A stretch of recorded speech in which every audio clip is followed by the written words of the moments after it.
আসন্ন লোকসভা নির্বাচনে জঙ্গিপুর কেন্দ্রে মমতা বন্দ্যোপাধ্যায়ের স্নেহধন্য তৃণমূল কংগ্রেস প্রার্থী মাননীয় খলিলুর রহমান মহাশয়ের সমর্থনে রঘুনাথগঞ্জ বিধানসভার অন্তর্গত নূরপুর অঞ্চলে জনসংযোগ কর্মসূচি উপস্থিত ছিলেন ৯ নম্বর জঙ্গিপুর লোকসভা কেন্দ্রের প্রার্থী মাননীয় খলিলুর রহমান মহাশয়, রাজ্যের বিদ্যুৎ প্রতিমন্ত্রী আখরুজ্জামান মহাশয়, সুতি ১ নম্বর ব্লক তৃণমূল কংগ্রেসের সভাপতি সিরাজুল ইসলাম মহাশয়, জেলা পরিষদের দলনেতা বজলুর রহমান সহ অঞ্চল ও ব্লক নেতৃত্ব।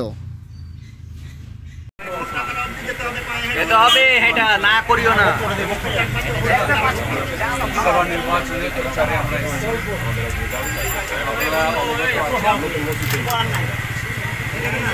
আমাদের সকলের নেত্রী মমতা ব্যানার্জি আবারও প্রার্থী হিসেবে মনোনীত করেছি। আগামী ৭ই মে আমাদের জঙ্গিপুর লোকসভার নির্বাচন। ৫ বছর আগে আমাকে কতটা জানতেন আমি জানি না, কিন্তু গত ৫ বছরে আপনারা সাক্ষাতে না হলেও সোশ্যাল মিডিয়া হোক বা মানুষের মুখে মুখে হোক আমার বিষয়টা আপনারা জেনেছেন। আমি ৫টি বছরে আমার নিজের জন্য ৫টা দিন আমি লাগাই, সবটা জঙ্গিপুর লোকসভাবাসীর জন্য। মন চেয়েছে যাব নূরপুর হোক, খালিকপুর হোক, যেখানে, কিন্তু পার্টি আমাকে কিছু আরও দায়িত্ব দিয়েছে,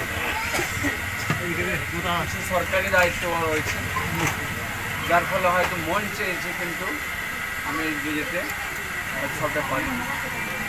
এখানেও এসেছি নূরপুরে কয়েকবার, কিন্তু অলিতে গলিতে যেতে পারিনি। যাই হোক, আপনাদের কোনো এটা আমি কিছু মনে নিচ্ছি না, আপনাদের বলার জায়গা রয়েছে। নিশ্চিতভাবে আগামী দিনেও আমার এ থেকে আসার ব্যাপারে তৎপরতা বাড়বে, এটুকুন আপনাদের কাছে মনে হয়। এবং আমাদের প্রিয় মন্ত্রী যা বললেন আর কি, সেগুলো আমরা যদি মনে রাখতে পারি তাহলে আমরা আমাদের কোনো অসুবিধা ছিল।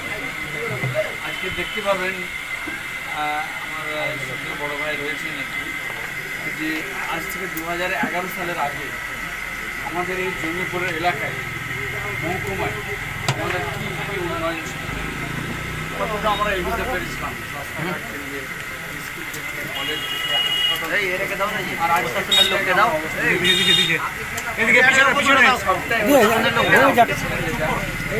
যে মানুষের পাশে, বাংলার প্রতিটি পরিবারের পাশে দাঁড়ানো। যদি ওনার উন্নয়নের কথা এক থেকে শুরু করা যায় তো অনেক, শিশু ছাত্রীদের শুরু করে সমবাসী মাঝে একাধিক প্রকল্প রয়েছে। আজকে আমরা অনেক